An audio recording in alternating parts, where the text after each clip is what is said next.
Vote ಚೋರಿ ನಾವು signature campaign ನಾವು ಪ್ರಾರಂಭ ಮಾಡಿದ್ದೀವಿ.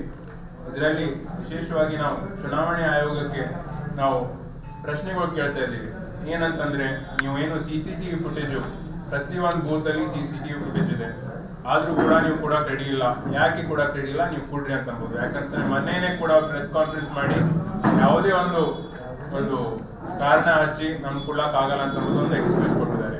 ಅದ್ರ ಜೊತೆ ಮಷೀನ್ ರೀಡಬಲ್ ವೋಟರ್ ಡೇಟಾ, ಏನು ವೋಟರ್ ಲಿಸ್ಟ್ಗಳು ಇದಾವೆ ನಮಗೆ ಮಹದೇವಪುರ ಕ್ಷೇತ್ರದಲ್ಲಿ 1 ಲಕ್ಷ ಏನು ಫೇಕ್ ವೋಟರ್ಸ್ ಇದ್ದಾರೆ, ಅದು ಮಾಹಿತಿ ನಮ್ಗೆ ಸಿಗಕ್ಕೆ ನಮ್ಗೆ 6 ತಿಂಗಳು ಹತ್ತಿತ್ತು. ಯಾಕಂತಂದ್ರೆ ಫಿಸಿಕಲ್ ಕಾಪೀಸು ಎಲ್ಲ ಒಬ್ಬರು ಫಿಸಿಕಲ್ ಟೀಮಿಂದ ಮಾಡಕ್ಕೆ ಆಟೋಮ್ಯಾಟಿಕ್ಲಿ ಟೈಮ್ ತಗೋತದೆ.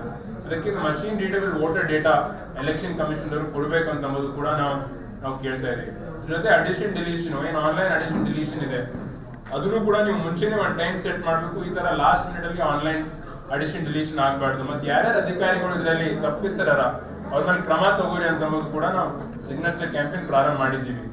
ಈಗಾಗಲೇ ಬಿಹಾರದಲ್ಲಿ SIR ನಡೀತಾ ಇದೆ. ಚುನಾವಣೆಗಿಂತ ಪೂರ್ವದಲ್ಲೇ ಅವ್ರು ಇಮಿಡಿಯೇಟ್ಲಿ SIR ಪ್ರಾರಂಭ ಮಾಡಿ ನಾವು ಸಂಸತ್ನಲ್ಲೂ ಕೂಡ ಇಡೀ ನಮ್ಮ ಏನ್ ಮಳೆಗಾಲ ಅಧಿವೇಶನ ಇದೆ, ಮಾನ್ಸೂನ್ ಸೆಷನ್ ಇದೆ, ಅದರಲ್ಲೇ ನಡೀತು. ನಾವು ಕಂಟಿನ್ಯೂಸ್ಲಿ ನಾವು ಪ್ರತಿಭಟನೆ ಮಾಡ್ತಾ ಇದ್ವಿ. ಸರ್ಕಾರ ಕೂಡ SIR ಮೇಲೆ ಚರ್ಚೆ ಮಾಡಕ್ಕೆ ಅವ್ರು ರೆಡಿ ಇರಲಿಲ್ಲ, ತಯಾರಿರಲಿಲ್ಲ. ಅದನ್ನು ಕೂಡ ನಾವು ಖಂಡಿಸ್ತೀವಿ. ಈಗ ನೀವು ನೋಡ್ಬೋದು, ಕೇರಳದಲ್ಲೂ ಕೂಡ ಎಲೆಕ್ಷನ್ ಕಮಿಷನ್ ಬರೆದಿದ್ದಾರೆ, ನೀವು SIR ನೀವು ಸ್ವಲ್ಪ ಡಿಫರ್ ಮಾಡ್ರಿ ಅಂತ ಅಂಬೋದು. ಸುಪ್ರೀಂ ಕೋರ್ಟ್ ಕೂಡ ಅದರಲ್ಲೂ ಕೂಡ ನಡೀತಾ ಇದೆ.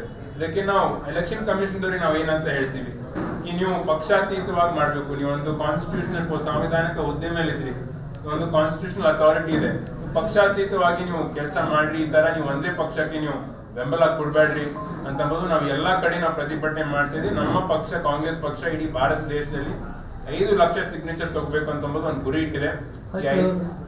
5 crore 5 ಕೋಟಿ ಸಿಗ್ನೇಚರ್ ತಗೋಬೇಕು ಅಂತಂಬೋದು ಒಂದು ಗುರಿ ಇಟ್ಟಿದ್ವಿ. ಬೀದರಲ್ಲಿ 1 ಲಕ್ಷ ನಾವು ಸಿಗ್ನೇಚರ್ ಮಾಡ್ಬೇಕು ಅಂತಂಬೋದು ನಾವು ಗುರಿ ಇಟ್ಟು ನಾವು ತಾಲೂಕಾ ಮಟ್ಟದಲ್ಲಿ ಎಲ್ಲ ಮುಂಚೂಣಿ ಘಟಕ, ಎಲ್ಲ ನಮ್ಮ ಕಾಂಗ್ರೆಸ್ ಪಕ್ಷದ ವತಿಯಿಂದ ಲಾ ಕಾಂಗ್ರೆಸ್ ಎಲ್ಲಾ ಘಟಕಗಳು ನಾವೇನು ಸಿಗ್ನೇಚರ್ ಕ್ಯಾಂಪೇನ್ ಎಲ್ಲ ಜನರಿಗೆ ನಾವು ಅರಿವು ಮೂಡಿಸ್ತೀವಿ. ಹೇಳ್ತೀವಿ ಈ ತರ ಚುನಾವಣೆ ಆಯೋಗ ನಮ್ಗೆ ನಾವು ಬೇಕಾಗಿರೋ ಮಾಹಿತಿ ಕೊಡ್ತಾ ಇಲ್ಲ, ಮತ್ತೆ ಎಲ್ಲೆಲ್ಲಿ ಫೇಕ್ ವೋಟರ್ಸ್ ಇದ್ದಾರೆ ಅವರಿಗೂ ಕೂಡ ಕರೆಕ್ಟ್ ಆಗಿ ಇದು ಸಿಗ್ತಾ ಇಲ್ಲ ಅಂತಂಬುದು ಕೂಡ ನಾವು ಎಲ್ಲ ರೀತಿಯಲ್ಲಿ ನಾವು ಹೇಳ್ತೀವಿ. ಇನ್ನೊಂದು ಪ್ರಶ್ನೆ ಏನ್ ಬರ್ಬೋದು, ನೀವೇ ಕೇಳ್ಬೋದು, ನೀವು ವೋಟ್ ಚೋರಿ ಅಂತ ಇದ್ರಿ, ಆದ್ರೂ ಕೂಡ ನೀವು MP ಆಗಿದ್ದೀರಿ, ತಂದೆಯವರು MLA ಮಂತ್ರಿಯವರು ಆಗಿದ್ದಾರೆ ಅಂತ, ಆದ್ರೂ ಕೂಡ ಯಾರು ಚೀಟಿಂಗ್ ಮಾಡ್ತಾರೆ ಅವರೇ ಗೆಲ್ತಾರೆ ಅಂತಂಬೋದು ಏನೂ ಇಲ್ಲ. ಎಷ್ಟೋ ಕಡೆ ಪರೀಕ್ಷೆಗಳಲ್ಲಿ, ಕ್ರಿಕೆಟ್, ಫುಟ್ಬಾಲ್ಗಳಲ್ಲಿ ಎಲ್ಲ ಕಡೆ ಚೀಟಿಂಗ್ ನಡೆಯುತ್ತೆ, ಆದ್ರೂ ಕೂಡ ಚೀಟಿಂಗ್ ಮಾಡೋರಿಗೆ ಗೆಲ್ತಾರೆ ಅಂತಂಬೋದೇನಿಲ್ಲ. ನಾವೇನು ಆರೋಪ ಮಾಡ್ತಾ ಇದೀವಿ, ಅವರು ಚೀಟಿಂಗ್ ಮಾಡಿದ್ರು ಕೂಡ ಇವತ್ತು ನಾವು ಗೆದ್ದಿದ್ದೀವಿ. ಸ್ವಲ್ಪ ಕ್ಷೇತ್ರಗಳಲ್ಲಿ ಕಡಿಮೆ ಅಂತರದಿಂದ BJP ಅವರು ಗೆಲುವು ಸಾಧಿಸಿದ್ದಾರೆ. ಅದಕ್ಕೆ ಈ ತರ ಚೀಟಿಂಗ್ ಮಾಡಿಲ್ಲ ಅಂತಂದ್ರೆ, ಅವ್ರು ಚೀಟಿಂಗ್ ಮಾಡ್ತಾ ಇಲ್ಲ ಅಂತಂದ್ರೆ ಚುನಾವಣೆ ಆಯೋಗದಲ್ಲಿ ನಮ್ಗೆ ಮಾಹಿತಿ ಕೊಡ್ಬೇಕು. ಇದು ಅಷ್ಟೇ ಕೇಳ್ತಾ ಇರೋದು. CCTV ಫುಟೇಜ್ ಇರ್ಬೋದು, ಮಷೀನ್ ರೀಡಬಲ್ ವೋಟರ್ ಡೇಟಾ ಇರ್ಬೋದು, ಅವರು ಮಾಹಿತಿ ಕೊಡ್ತಾ ಇಲ್ಲ ಅಂತಂದ್ರೆ ಆಟೋಮ್ಯಾಟಿಕ್ಲಿ ಸಸ್ಪಿಷನ್ ಬಂದೇ ಬರುತ್ತೆ, ಯಾಕೆ ಬರ್ತಾ ಇಲ್ಲ ಅಂತ. ಇನ್ನೊಂದು ನಮ್ಗೆಲ್ಲರಿಗೂ ಮಾಹಿತಿ ಏನು ನನ್ನ ವತಿಯಿಂದ ಅಂತಂದ್ರೆ, ಮುಂಚೆ ಚೀಫ್ ಎಲೆಕ್ಷನ್ ಕಮಿಷನರ್ಗೆ ಅಪಾಯಿಂಟ್ ಮಾಡಬೇಕು ಅಂತಂದ್ರೆ ಸುಪ್ರೀಂ ಕೋರ್ಟ್ ಜಡ್ಜು ಕೂಡ ಇದ್ರು. Supreme court chief justice, Pradhan Mantri, leader of opposition. ಅದಾದ್ಮೇಲೆ ಇವ್ರೇನ್ ಮಾಡಿದ್ರು, ಅದು ನಾನು ಸ್ಪೀಚ್ ಅಲ್ಲೇ ಹೇಳ್ಬೇಕಾಗಿತ್ತು, ನಮ್ಗೆ ಸ್ವಲ್ಪ ಮರ್ತೋಯ್ತು. ಆದ್ರೆ ಇವ್ರೇನ್ ಮಾಡಿದ್ರು, ಈ ಚೀಫ್ ಜಸ್ಟಿಸ್, ಸುಪ್ರೀಂ ಕೋರ್ಟ್ ಜಡ್ಜಿಗೆ ಅವ್ರು ತೆಗೆದು ಹಾಕಿ ಕೇಂದ್ರದ ಒಬ್ಬರು ಸಚಿವರು ಹಾಕಿದ್ರು. ಇದ್ರ ಅರ್ಥ ಏನು, ಈಗ ಯಾರು ಕೇಂದ್ರದಲ್ಲಿ ಯಾರು ಸರ್ಕಾರ ಇರುತ್ತೆ ಅವರೇ ಚೀಫ್ ಎಲೆಕ್ಷನ್ ಕಮಿಷನರ್ ಅಪಾಯಿಂಟ್ ಮಾಡುವುದು ಅಂತಂಬೋದು ಒಂದು ಕಾನೂನು ಮಾಡ್ಯಾರ. ಈ ರೀತಿ ಮಾಡೋರು BJP ಅವರು ಯಾರಿಗೆ ಬೇಕು ಅವ್ರಿಗೆ ಚೀಫ್ ಎಲೆಕ್ಷನ್ ಕಮಿಷನ್ ಮಾಡಬಹುದು. ಚುನಾವಣೆ ಆಯೋಗ ಪಕ್ಷಾತೀತವಾಗಿರ್ಬೇಕು, ಯಾವುದೇ ಒಂದು ಪಕ್ಷಕ್ಕೆ ಸೀಮಿತವಾಗಿರ್ಬಾರ್ದು ಅಂತಂದ್ರೆ ಅವ್ರು ಈ ತರ ಯಾಕೆ ಮಾಡೋದು ಅಂತಂಬೋದು ಒಂದು ದೊಡ್ಡ ಪ್ರಶ್ನೆ ಸಿಗುತ್ತೆ. ವೋಟ್ ಚೋರಿ ನಾವು ಸಿಗ್ನೇಚರ್ ಕ್ಯಾಂಪೇನ್ ನಾವು ಪ್ರಾರಂಭ ಮಾಡಿದ್ದೀವಿ. ಇದರಲ್ಲಿ ವಿಶೇಷವಾಗಿ ನಾವು ಚುನಾವಣೆ ಆಯೋಗಕ್ಕೆ ನಾವು ಪ್ರಶ್ನೆಗಳು ಕೇಳ್ತಾ ಇದ್ದೀವಿ. ಏನಂತಂದ್ರೆ, ನೀವು ಏನು CCTV ಫುಟೇಜು, ಪ್ರತಿಯೊಂದು ಬೂತಲ್ಲಿ CCTV ಫುಟೇಜ್ ಇದೆ, ಆದ್ರೂ ಕೂಡ ನೀವು ಕೊಡಕ್ಕೆ ರೆಡಿ ಇಲ್ಲ. ಯಾಕೆ ಕೊಡಕ್ಕೆ ರೆಡಿ ಇಲ್ಲ, ನೀವು ಕೊಡ್ರಿ ಅಂತ ಅನ್ಬೋದು. ಯಾಕಂದ್ರೆ ಮೊನ್ನೆನೇ ಕೂಡ ಪ್ರೆಸ್ ಕಾನ್ಫರೆನ್ಸ್ ಮಾಡಿ ಯಾವುದೇ ಒಂದು ಕಾರಣ ಹಚ್ಚಿ ನಮ್ಗೆ ಕೊಡಕ್ ಆಗಲ್ಲ ಅಂತ ಒಂದು ಎಕ್ಸ್ಕ್ಯೂಸ್ ಕೊಟ್ಟಿದ್ದಾರೆ. ಅದ್ರ ಜೊತೆ ಮಷೀನ್ ರೀಡಬಲ್ ವೋಟರ್ ಡೇಟಾ, ಏನು ವೋಟರ್ ಲಿಸ್ಟ್ಗಳು ಇದಾವೆ ನಮ್ಗೆ ಮಹದೇವಪುರ ಕ್ಷೇತ್ರದಲ್ಲಿ 1 ಲಕ್ಷ ಏನು ಫೇಕ್ ವೋಟರ್ಸ್ ಇದ್ದಾರೆ, ಅದು ಮಾಹಿತಿ ನಮ್ಗೆ ಸಿಗಕ್ಕೆ ನಮ್ಗೆ 6 ತಿಂಗಳು ಹತ್ತಿತ್ತು. ಯಾಕಂತಂದ್ರೆ ಫಿಸಿಕಲ್ ಕಾಪೀಸು ಎಲ್ಲ ಒಬ್ಬರು ಫಿಸಿಕಲ್ ಟೀಮಿಂದ ಮಾಡಕ್ಕೆ ಆಟೋಮ್ಯಾಟಿಕ್ಲಿ ಟೈಮ್ ತಗೋತದೆ. ಅದಕ್ಕೆ machine readable voter data election commission ಅವರು ಕೊಡಬೇಕು ಅಂತ ಅಂಬೋದು ಕೂಡ ನಾವು ಕೇಳ್ತಾ ಇದೀವಿ. ಜೊತೆ ಅಡಿಷನ್ ಡಿಲೀಷನ್, ಏನು ಆನ್ಲೈನ್ ಅಡಿಷನ್ ಡಿಲೀಷನ್ ಇದೆ, ಅದನ್ನು ಕೂಡ ನೀವು ಮುಂಚೆನೆ ಒಂದು ಟೈಮ್ ಸೆಟ್ ಮಾಡಬೇಕು. ಈ ತರ ಲಾಸ್ಟ್ ಮಿನಿಟ್ ಅಲ್ಲಿ ಆನ್ಲೈನ್ ಅಡಿಷನ್ ಡಿಲೀಷನ್ ಆಗಬಾರ್ದು. ಮತ್ತೆ ಯಾರ್ಯಾರು ಅಧಿಕಾರಿಗಳು ಇದರಲ್ಲಿ ತಪ್ಪಿಸ್ತಾರ ಅವ್ರ ಮೇಲೆ ಕ್ರಮ ತಗೋರಿ ಅಂತಂಬೋದು ಕೂಡ ನಾವು ಸಿಗ್ನೇಚರ್ ಕ್ಯಾಂಪೇನ್ ಪ್ರಾರಂಭ ಮಾಡಿದ್ದೀವಿ. ಈಗಾಗಲೇ ಬಿಹಾರದಲ್ಲಿ SIR ನಡೀತಾ ಇದೆ. ಚುನಾವಣೆಗಿಂತ ಪೂರ್ವದಲ್ಲೇ ಅವ್ರು ಇಮಿಡಿಯೇಟ್ಲಿ SIR ಪ್ರಾರಂಭ ಮಾಡಿ ನಾವು ಸಂಸತ್ನಲ್ಲೂ ಕೂಡ ಇಡೀ ನಮ್ಮ ಏನ್ ಮಳೆಗಾಲ ಅಧಿವೇಶನ ಇದೆ, ಮಾನ್ಸೂನ್ ಸೆಷನ್ ಇದೆ, ಅದರಲ್ಲೇ ನಡೀತು. ನಾವು ಕಂಟಿನ್ಯೂಸ್ಲಿ ನಾವು ಪ್ರತಿಭಟನೆ ಮಾಡ್ತಾ ಇದ್ವಿ. ಸರ್ಕಾರ ಕೂಡ SIR ಮೇಲೆ ಚರ್ಚೆ ಮಾಡಕ್ಕೆ ಅವ್ರು ರೆಡಿ ಇರಲಿಲ್ಲ, ತಯಾರಿರಲಿಲ್ಲ. ಅದನ್ನು ಕೂಡ ನಾವು ಖಂಡಿಸ್ತೀವಿ.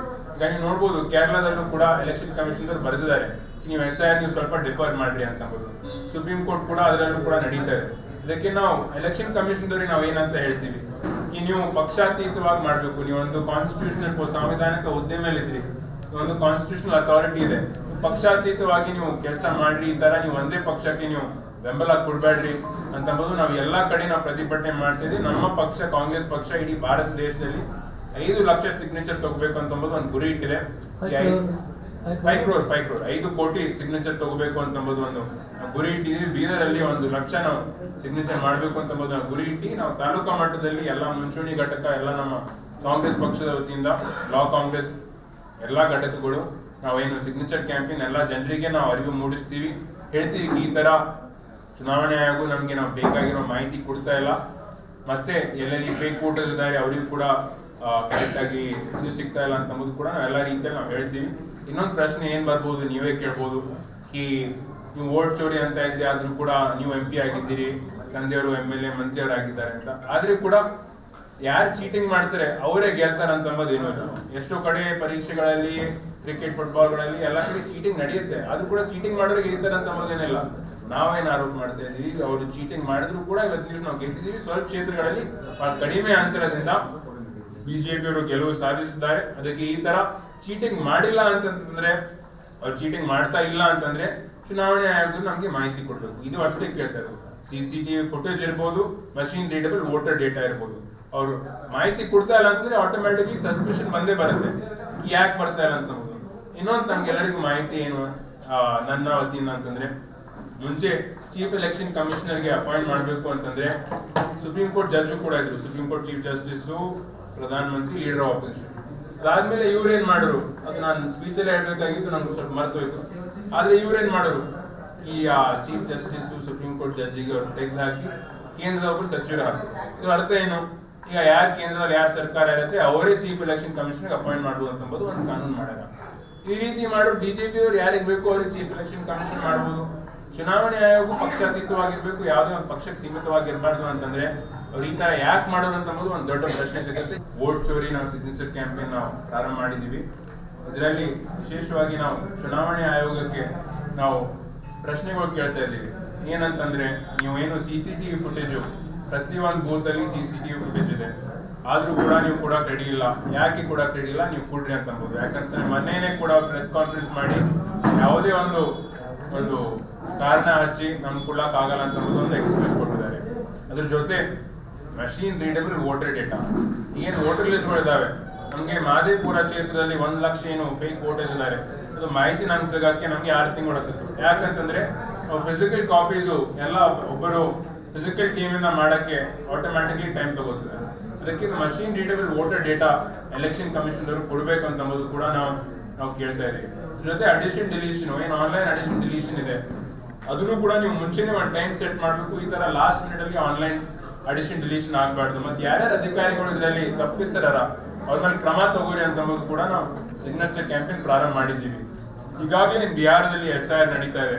ಚುನಾವಣೆಗಿಂತ ಪೂರ್ವದಲ್ಲೇ ಅವ್ರು ಇಮಿಡಿಯೇಟ್ಲಿ SIR ಪ್ರಾರಂಭ ಮಾಡಿ ನಾವು ಸಂಸತ್ನಲ್ಲೂ ಕೂಡ ಇಡೀ ನಮ್ಮ ಏನ್ ಮಳೆಗಾಲ ಅಧಿವೇಶನ ಇದೆ, ಮಾನ್ಸೂನ್ ಸೆಷನ್ ಇದೆ, ಅದರಲ್ಲೇ ನಡೀತು. ನಾವು ಕಂಟಿನ್ಯೂಸ್ಲಿ ನಾವು ಪ್ರತಿಭಟನೆ ಮಾಡ್ತಾ ಇದ್ವಿ. ಸರ್ಕಾರ ಕೂಡ SIR ಮೇಲೆ ಚರ್ಚೆ ಮಾಡಕ್ಕೆ ಅವ್ರು ರೆಡಿ ಇರಲಿಲ್ಲ, ತಯಾರಿರಲಿಲ್ಲ. ಅದನ್ನು ಕೂಡ ನಾವು ಖಂಡಿಸ್ತೀವಿ. ಈಗ ನೀವು ನೋಡ್ಬೋದು, ಕೇರಳದಲ್ಲೂ ಕೂಡ ಎಲೆಕ್ಷನ್ ಕಮಿಷನ್ ಬರೆದಿದ್ದಾರೆ, ನೀವು SIR ನೀವು ಸ್ವಲ್ಪ ಡಿಫರ್ ಮಾಡ್ರಿ ಅಂತಂಬೋದು. ಸುಪ್ರೀಂ ಕೋರ್ಟ್ ಕೂಡ ಅದರಲ್ಲೂ ಕೂಡ ನಡೀತಾ ಇದೆ.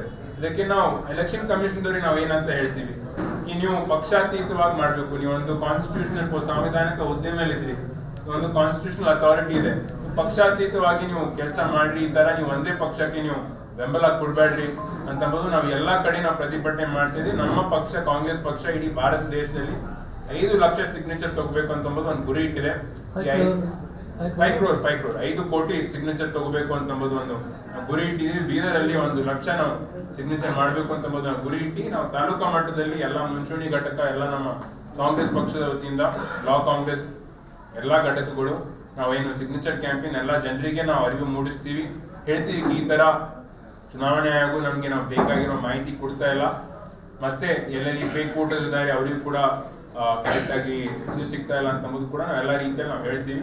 ಇನ್ನೊಂದು ಪ್ರಶ್ನೆ ಏನ್ ಬರ್ಬೋದು, ನೀವೇ ಕೇಳ್ಬೋದು, ನೀವು ವೋಟ್ ಚೋರಿ ಅಂತ ಇದ್ರಿ, ಆದ್ರೂ ಕೂಡ ನೀವು MP ಆಗಿದ್ದೀರಿ, ತಂದೆಯವರು MLA ಮಂತ್ರಿಯವರು ಆಗಿದ್ದಾರೆ ಅಂತ, ಆದ್ರೂ ಕೂಡ ಯಾರು ಚೀಟಿಂಗ್ ಮಾಡ್ತಾರೆ ಅವರೇ ಗೆಲ್ತಾರೆ ಅಂತಂಬುದು ಏನೂ ಇಲ್ಲ. ಎಷ್ಟೋ ಕಡೆ ಪರೀಕ್ಷೆಗಳಲ್ಲಿ, ಕ್ರಿಕೆಟ್, ಫುಟ್ಬಾಲ್ಗಳಲ್ಲಿ ಎಲ್ಲ ಕಡೆ ಚೀಟಿಂಗ್ ನಡೆಯುತ್ತೆ, ಆದ್ರೂ ಕೂಡ ಚೀಟಿಂಗ್ ಮಾಡೋರಿಗೆ ಗೆಲ್ತಾರೆ ಅಂತಂಬುದೇನಿಲ್ಲ. ನಾವೇನು ಆರೋಪ ಮಾಡ್ತಾ ಇದೀವಿ, ಅವರು ಚೀಟಿಂಗ್ ಮಾಡಿದ್ರು ಕೂಡ ಇವತ್ತು ದಿವಸ ನಾವು ಗೆದ್ದಿದ್ದೀವಿ. ಸ್ವಲ್ಪ ಕ್ಷೇತ್ರಗಳಲ್ಲಿ ಕಡಿಮೆ ಅಂತರದಿಂದ ಬಿಜೆಪಿಯವರು ಗೆಲುವು ಸಾಧಿಸಿದ್ದಾರೆ. ಅದಕ್ಕೆ ಈ ತರ ಚೀಟಿಂಗ್ ಮಾಡಿಲ್ಲ ಅಂತಂದ್ರೆ, ಅವ್ರು ಚೀಟಿಂಗ್ ಮಾಡ್ತಾ ಇಲ್ಲ ಅಂತಂದ್ರೆ ಚುನಾವಣೆ ಆಯೋಗದವ್ರು ನಮ್ಗೆ ಮಾಹಿತಿ ಕೊಡ್ಬೇಕು. ಇದು ಅಷ್ಟೇ ಕೇಳ್ತಾ ಇರೋದು. CCTV ಫುಟೇಜ್ ಇರ್ಬೋದು, ಮಷೀನ್ ರೀಡಬಲ್ ವೋಟರ್ ಡೇಟಾ ಇರ್ಬೋದು. ಅವರು ಮಾಹಿತಿ ಕೊಡ್ತಾ ಇಲ್ಲ ಅಂತಂದ್ರೆ ಆಟೋಮ್ಯಾಟಿಕ್ಲಿ ಸಸ್ಪಿಷನ್ ಬಂದೇ ಬರುತ್ತೆ, ಯಾಕೆ ಬರ್ತಾ ಇಲ್ಲ ಅಂತ. ಇನ್ನೊಂದು ನಮ್ಗೆಲ್ಲರಿಗೂ ಮಾಹಿತಿ ಏನು ನನ್ನ ವತಿಯಿಂದ ಅಂತಂದ್ರೆ, ಮುಂಚೆ ಚೀಫ್ ಎಲೆಕ್ಷನ್ ಕಮಿಷನರ್ಗೆ ಅಪಾಯಿಂಟ್ ಮಾಡಬೇಕು ಅಂತಂದ್ರೆ ಸುಪ್ರೀಂ ಕೋರ್ಟ್ ಜಡ್ಜು ಕೂಡ ಇದ್ರು, supreme court chief justice, Pradhan Mantri, leader of opposition.